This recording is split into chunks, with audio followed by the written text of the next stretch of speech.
Assalamu alaikum everyone. Today we are going to discuss one paper MCQs regarding Islamic studies. तो day one को पहले हम discuss कर चुके हैं. अब डे टू के हम देख लेते हैं, क्विक ओवरव्यू ले लेते हैं. ठीक है जी, बहुत छोटी सी लेक्चर के अंदर, छोटे से वीडियो के अंदर हम इसको ना डिस्कस कर लेते हैं ताकि लेक्चर बोरिंग ना हो. तो गौर से सुनिएगा. ज़कात जो है चौथा रुकन हो गया. ज़कात की जो शरह होती है 2.5% होती है. ये बेसिक बातें आपको पता हैं. तो लफ्ज़ी मानी है पाक करना.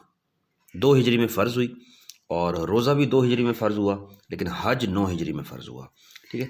कम से कम साल जिस पर जो है वो ज़कात फ़र्ज़ हो उसे हम कहते हैं कि कम से कम माल, साल नहीं, माल, कम से कम माल जिस पर ज़कात फ़र्ज़ हो उसे हम कहते हैं ज़कात का निसाब कहलाता है. ठीक है जी, ये आया था. तो ज़कात का निसाब कितना है? 7.5 तोले सोना, 52 तोले चांदी.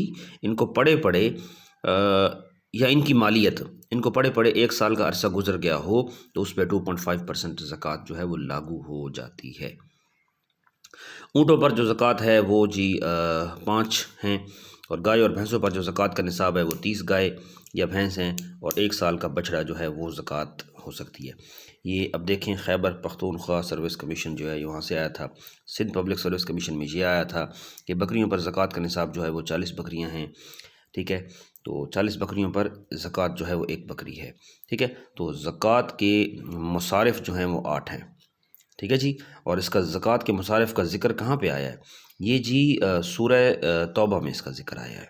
ठीक है, पता होना चाहिए. तो हज़रत अबू बकर सिद्दीक़ ने मुनकरीन ज़कात के ख़िलाफ़ जो है जिहाद किया.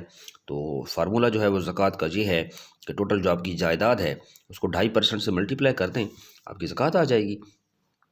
उशर का लग़वी मायनी, जो लग़वी मायनी है वो है 10वां हिस्सा. ठीक है, 10th पोर्शन जो है वो होता है. ये ज़मीन की पैदावार की जो है ना ज़कात होती है. जब ज़मीनी पैदावार, फसलें शसलें आप लोग काटते हैं, काश्त वगैरह होती हैं, तब जाके ये होता है. नेक्स्ट हमारे पास एक चीज़ है कि जी बारानी ज़मीनों से हासिल करदा जो पैदावार है वो उससे 10% उशर दिया जाता है. मसनूई आबपाशी से जो तैयार करदा फसल है उस पर 5% दिया जाता है उशर. ठीक है. तो ये देखें सारे कितने बोर्ड में ये लगा हुआ है, तो बार बार चीज़ें आ रही हैं. फिर कह रहा है सूरह इनाम में फसल के काटने पर उशर वाजिब होता है. यहाँ पे है मेंशन है उशर का निसाब नहीं है. तो ये इमाम अबू हनीफा रज़ी अल्लाह ताला अन्हु ने फरमाया.